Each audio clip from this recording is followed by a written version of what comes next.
Vous avez souvent mis en scène des relations amoureuses, réelles ou supposées, dans votre villa, impliquant parfois des mineurs. Je pense notamment à Madame L, qui a été un personnage central pendant plusieurs semaines. Vous et votre communauté, vous l'avez accusée d'être tombée enceinte d'un homme de la villa alors qu'elle était, selon vous-même, largement mineure. Alors cela soulève une question cruciale.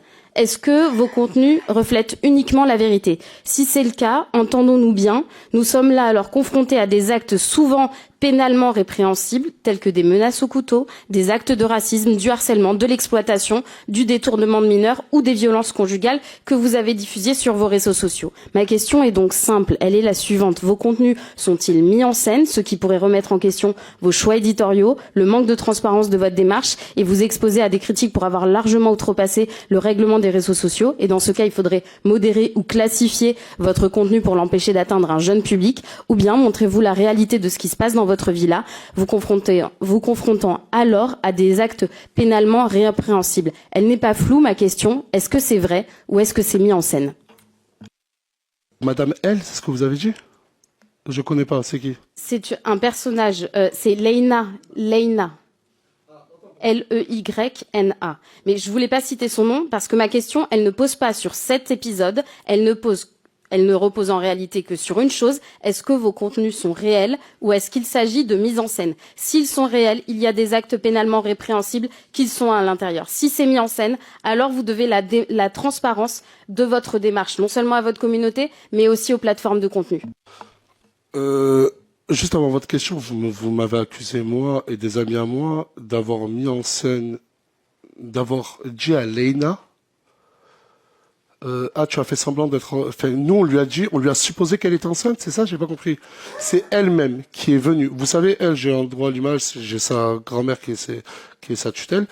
J'ai le droit de la filmer comme elle a le droit de me filmer. Et c'est elle-même qui est venue avec des tests de grossesse et qui est venue et qui a dit oui, Nasser, je suis enceinte. Elle a quel âge, Leyna? À 16 ans, à 17 ans ou... oui, elle nous avait menti. Ce qui avait fait scandale aussi sur les réseaux. Non, mais je réponds à votre accusation. Comment? Allez-y, finissez de répondre si... Écoutez, moi, quand on vit en communauté, vous voyez, on vit en communauté, on est peut-être des fois une dizaine, peut-être des fois une quinzaine, et c'est un grand mot de... Des fois, mettre en scène, c'est tirer. En fait, mon contenu, je vais le tirer. Vous voyez?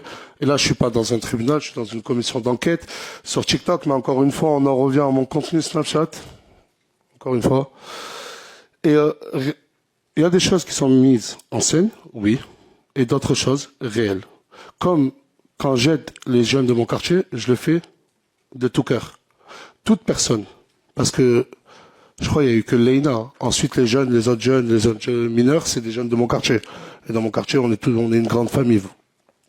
À part Leyna, on peut me citer très peu de mineurs. Ils sont tous majeurs, vaccinés et conscients d'être chez moi, et ils savent pourquoi ils sont venus. Et ils savent ce qu'ils veulent faire. Aujourd'hui, Leyna, elle est très contente. Elle a plus de, je crois, 1 demi-million de followers sur TikTok. Elle qui, vous savez, quand elle est arrivée chez moi, Leyna, pour vous répondre, elle était sans domicile. Elle n'avait même pas le domicile. Ouais, mais je vous ai répondu. Il y a des, vous m'avez demandé si c'était la réalité ou si c'était mise en scène. Je vais vous donner un autre exemple. Quand Djibril il jette son téléphone sur sa compagne, qui est un acte de violence conjugale, est-ce que c'est mis en scène ou est-ce que c'est la réalité? Sur Djibril, il se chahute vraiment. Ah oui, non, mais je vous parle pas de cette scène-là, je vous parle au quotidien.